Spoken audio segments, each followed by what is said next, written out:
Si je fais 45 minutes de samba et que vous faites 45 minutes de musculation, lequel de nous deux a fait du sport? Bonjour, vous écoutez Nayun Bay Magazine dans notre rubrique Health. Prenez quelques secondes. Répondez sincèrement. Parce que cette question paraît simple. Et pourtant, elle révèle quelque chose d'intéressant. La plupart des gens n'hésitent jamais lorsqu'ils voient quelqu'un sortir d'une salle de sport. Ils n'hésitent jamais lorsqu'ils voient quelqu'un courir. Ils n'hésitent jamais lorsqu'ils voient quelqu'un pédaler. Mais lorsqu'il s'agit de danse, le doute apparaît.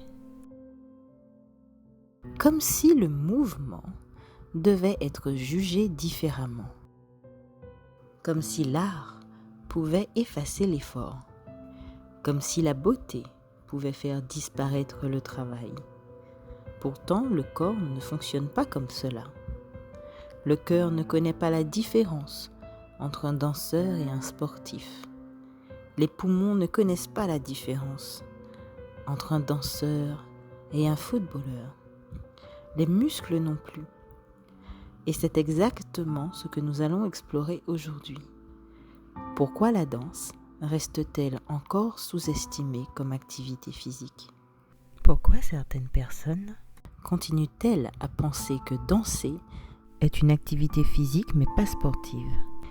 Et surtout, qu'est-ce que cette idée dit de notre rapport au corps? Aujourd'hui, nous allons parler d'un sujet qui concerne autant les danseurs que tous ceux qui pensent savoir reconnaître un sportif lorsqu'ils en voient un. Lorsque je regarde une danse, je ne regarde pas seulement une chorégraphie. Je regarde ce qui initie le mouvement. Je regarde d'où part l'action. Du bassin, des jambes, du souffle, du regard. Le spectateur, lui, regarde souvent le résultat. C'est normal. Il regarde ce qu'on lui montre. Une danseuse qui semble légère. Un danseur qui paraît flotter. Un mouvement qui paraît facile. Mais justement, le problème commence là. Plus une personne maîtrise son corps, moins son effort est visible. Pensez à un patineur olympique. Pensez à un gymnaste. Pensez à un plongeur. Leur performance paraît facile, précisément parce qu'ils ont passé des années à la rendre invisible. La danse souffre du même paradoxe. Nous confondons parfois élégance et facilité, alors qu'il s'agit souvent de l'inverse. Plus le geste paraît naturel, plus il demande du travail. Et cette confusion a des conséquences, parce qu'un effort invisible est souvent un effort sous-estimé. Et lorsqu'un effort est sous-estimé, le corps qui le produit l'est également. Essayez de maintenir un sourire tout en restant essoufflé. C'est pourtant ce que certaines formes de danse demandent. L'OMS définit l'activité physique comme tout mouvement produit par les muscles squelettiques nécessitant une dépense énergétique. Par exemple, une salsa afro-cubaine, vous dépensez 6 mètres. Un ballet en représentation, 6,8 mètres. Certaines danses de type folk, disco ou irlandaise peuvent atteindre jusqu'à près de 10 mètres. Pour vous donner un ordre d'idée, une activité est considérée vigoureuse à partir de 6 mètres. À ce stade, vous avez entendu parler de mètres et vous vous dites peut-être « Mais qu'est-ce qu'elle raconte encore? C'est quoi un mètre ?» Et vous avez raison de vous poser la question, parce qu'on utilise souvent ces chiffres sans jamais les expliquer. Imaginez que votre corps soit une voiture. Même lorsqu'elle est arrêtée au feu rouge, une voiture consomme un peu d'énergie. Votre corps aussi, même assis dans votre canapé, même en train de lire un livre ou d'écouter ce podcast, votre corps travaille, votre cœur bat, vos poumons respirent, votre cerveau fonctionne. Cette consommation de base correspond à ce que les scientifiques appellent un mètre. Autrement dit, un mètre, MET, représente l'énergie que votre corps utilise lorsqu'il est au repos. Ensuite, tout devient plus simple. Si une activité vaut 2 mètres, cela signifie qu'elle demande environ 2 fois plus d'énergie que le repos. 4 mètres, 4 fois plus, 6 mètres, 6 fois plus, etc. Et lorsque certaines formes de danse atteignent 6, 7 ou parfois 10 mètres, cela signifie que le corps travaille plusieurs fois plus intensément que lorsqu'il est simplement assis. Ce n'est pas une opinion, ce n'est pas juste une impression.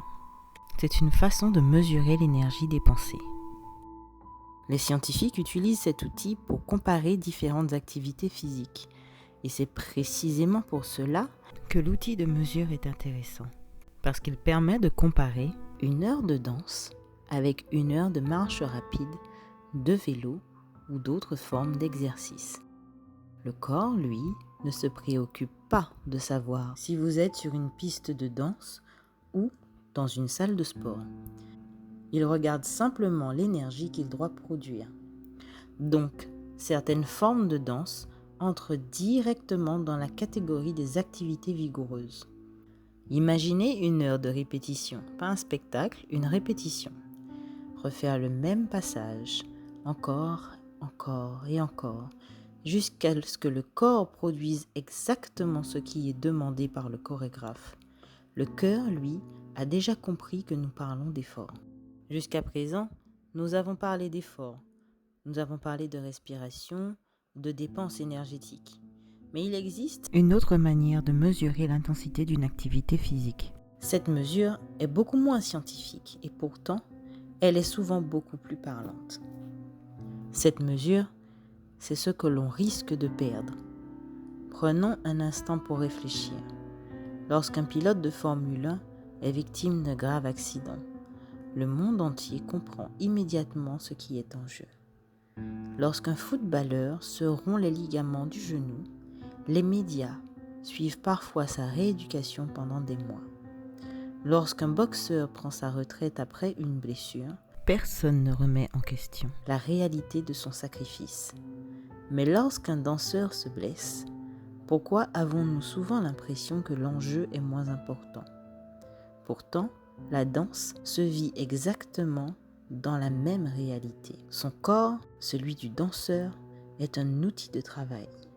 Son corps, c'est sa mémoire, son langage, son moyen d'expression et parfois même une partie de son identité. C'est pour cela qu'une blessure chez un danseur ne se limite pas et ne se limite jamais à une articulation ou à un muscle. Elle touche souvent quelque chose de beaucoup plus profond. La question devient : qui suis-je si je ne peux plus danser ? Cette question peut paraître étrange à quelqu'un qui n'a jamais pratiqué, mais elle est bien réelle, parce qu'un danseur ne passe pas seulement quelques heures par semaine à danser. Il construit son quotidien autour de son corps, son sommeil, son alimentation, son entraînement, ses projets, ses rêves. Tout cela s'organise autour d'une capacité physique. Lorsque cette capacité physique disparaît ou diminue brutalement, c'est parfois toute une vie qu'il faut réinventer. Certaines personnes découvrent alors un autre métier, d'autres deviennent professeurs, d'autres encore transmettent leur expérience autrement. Mais aucune de ces transitions n'est aussi simple qu'elle en a l'air. Et pourtant, ces histoires sont rarement racontées. Le public voit les spectacles, ils applaudissent, ils voient les costumes, les lumières, les médailles. Mais ils voient rarement des années de rééducation. Ils voient rarement les douleurs chroniques, les moments où le corps refuse de suivre. Et c'est peut-être là que se trouve l'une des plus grandes injustices de notre regard sur la danse. Nous admirons souvent le résultat. Nous oublions parfois le prix qu'il représente.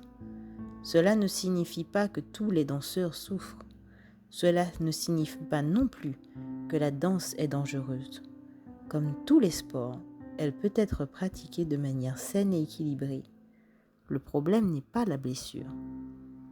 Le problème est l'invisibilité de cette blessure. Parce qu'on parle beaucoup de blessures sportives et beaucoup moins des blessures artistiques. comme si l'art protégeait soudainement le corps de toute contrainte physique. Pourtant, le cartilage ne connaît pas la différence entre un artiste et un sportif. Les tendons non plus. Les ligaments non plus. Le corps applique les mêmes règles à tout le monde. Et c'est justement pour cela que la danse mérite d'être regardée avec le même sérieux. Pas parce qu'elle serait supérieure à d'autres disciplines, mais parce qu'elle engage les mêmes réalités physiques. Simplement sous une autre forme. Alors la prochaine fois que vous verrez une danseuse paraître légère sur scène, posez-vous cette question. Combien d'heures de travail sont devenues invisibles pour que ce mouvement paraisse aussi simple? Parce que la maîtrise produit souvent une illusion, l'illusion de la facilité. Et cette illusion nous fait parfois oublier le corps qui la rend possible. Depuis le début, nous parlons de danse. Nous parlons de sport, nous parlons d'effort. Mais j'aimerais maintenant parler d'autre chose. J'aimerais parler de nos catégories. Parce qu'en réalité, lorsque quelqu'un affirme que la danse n'est pas un sport, il ne parle pas toujours du corps. Parfois, il parle surtout de l'image qu'il se fait de ce corps. Prenons un simple exemple. Imaginez deux adolescents, hommes. Le premier annonce qu'il va commencer la boxe.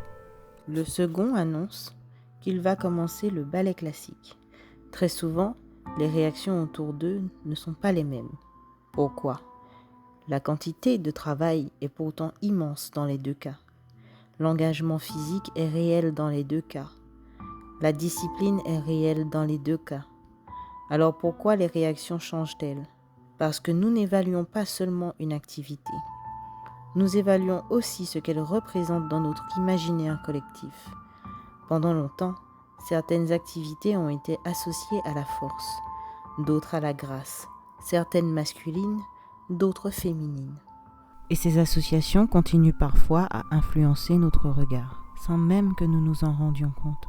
Et c'est ainsi qu'un garçon qui pratique la danse classique peut encore aujourd'hui être confronté à des préjugés, parfois des moqueries, à des jugements sur sa personnalité, même des suppositions sur sa vie privée. Pourtant, aucune activité physique ne permet de connaître l'orientation sexuelle d'une personne. Aucune. La danse ne le permet pas. Le football ne le permet pas. La musculation ne le permet pas. Le rugby ne le permet pas davantage. Ces raccourcis nous apprennent surtout quelque chose sur nos stéréotypes, pas sur les individus. Et lorsqu'on observe les grands danseurs, une chose devient évidente. Ce qui les distingue, ce n'est pas leur orientation sexuelle. Ce qui les distingue, c'est leur travail, leur discipline, leur endurance, leur maîtrise du mouvement. Autrement dit, les mêmes qualités que nous admirons chez les sportifs de haut niveau. Alors pourquoi certains continuent-ils à opposer ces mondes ? Peut-être parce que nous avons encore du mal à accepter qu'un corps puisse être à la fois puissant et élégant, à la fois précis et fort, à la fois athlétique et artistique. Comme si nous devions toujours choisir une seule définition. Pourtant le corps, réel, est beaucoup plus complexe. Un danseur peut être extrêmement puissant. Un boxeur peut être extrêmement gracieux. Un gymnaste peut être un artiste du mouvement. Et parfois un footballeur peut donner l'impression de danser sur un terrain. Une danseuse peut posséder une condition physique que beaucoup d'athlètes respecteraient. Le problème n'est donc pas la danse. Le problème est souvent notre besoin de ranger les êtres humains dans des cases. Des cases qui paraissent simples, rassurantes pour le collectif. Mais les corps n'aiment pas les cases. Ils sont toujours plus complexes que nos étiquettes. Et c'est peut-être la plus belle leçon que la danse puisse nous enseigner. Le mouvement existe avant le jugement. Même certains rois, dans les figures liturgiques, étaient réputés pour leur capacité à danser. Le corps existe avant les catégories. Et lorsque nous regardons réellement ce que produit un danseur, ce que produit une danseuse, nous découvrons quelque chose d'assez simple. Nous ne regardons pas une orientation sexuelle. Nous ne regardons pas un stéréotype. Nous regardons un être humain en mouvement. Avant de nous quitter, j'aimerais revenir à une image simple. Fermez les yeux, imaginez une scène. Les lumières s'allument. La musique commence, un corps entre en mouvement. Le public regarde ce qu'il voit, la fluidité d'un geste, la précision d'un enchaînement, l'élégance d'une posture, puis le spectacle se termine. Les lumières s'éteignent, la scène se vide. Et tout ce qui a rendu ce moment possible disparaît avec elle. Les heures d'entraînement, les répétitions, les doutes, les erreurs, les douleurs parfois. Tout ce qui ne se voit pas et tous ceux qui ne se voient pas. C'est peut-être ce que j'ai essayé de vous raconter. Nous sommes souvent fascinés par le résultat, mais beaucoup moins par le chemin qui y conduit. Nous admirons la performance, sans toujours mesurer le travail qu'elle représente. Nous regardons le mouvement, sans toujours comprendre ce qu'il demande au corps. Aujourd'hui, nous avons parlé de danse, nous avons parlé de sport. Mais au fond, nous avons surtout parlé de regard, de la manière dont nous observons les autres, de la manière dont nous jugeons une activité, de la manière dont nous construisons nos certitudes à partir de ce qui est visible. Car un corps ne se résume jamais à une image. Il porte une histoire, des marques, des grains de beauté, une expérience, des apprentissages, des limites, des capacités, et parfois même des combats que personne ne soupçonne. Alors la question n'était peut-être pas seulement de savoir si la danse était un sport, la véritable question était peut-être celle-ci. Sommes-nous capables de reconnaître la valeur d'un effort lorsqu'il ne ressemble pas à l'idée que nous nous faisions du sport? Sommes-nous capables d'aller au-delà des apparences pour regarder l'autre? Parce qu'une activité n'a pas besoin d'entrer dans une case pour avoir du sens. Elle a du sens lorsqu'elle transforme celles et ceux qui la pratiquent. Et cette réflexion nous conduit naturellement vers notre prochain rendez-vous. Nous vivons dans une époque où le bien-être est devenu omniprésent. Les applications nous rappellent de respirer. Les montres nous rappellent de bouger. Les réseaux sociaux nous expliquent comment dormir, manger, méditer, performer et récupérer. Et parfois même comment réfléchir. Jamais nous n'avons eu autant de conseils pour prendre soin de nous. Et pourtant, une question mérite d'être posée. À force de vouloir aller mieux, ne sommes-nous pas parfois devenus plus fatigués?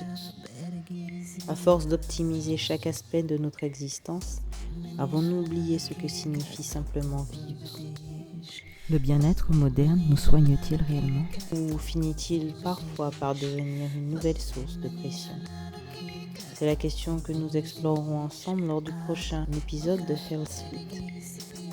D'ici là, prenez soin de vous, non pas pour ressembler à une image parfaite ou pour répondre aux attentes des autres, mais parce que votre corps est le compagnon de toute votre existence. Merci d'avoir partagé ce moment avec nous. Vous écoutez Health Fit by Nayumbe Magazine. À bientôt.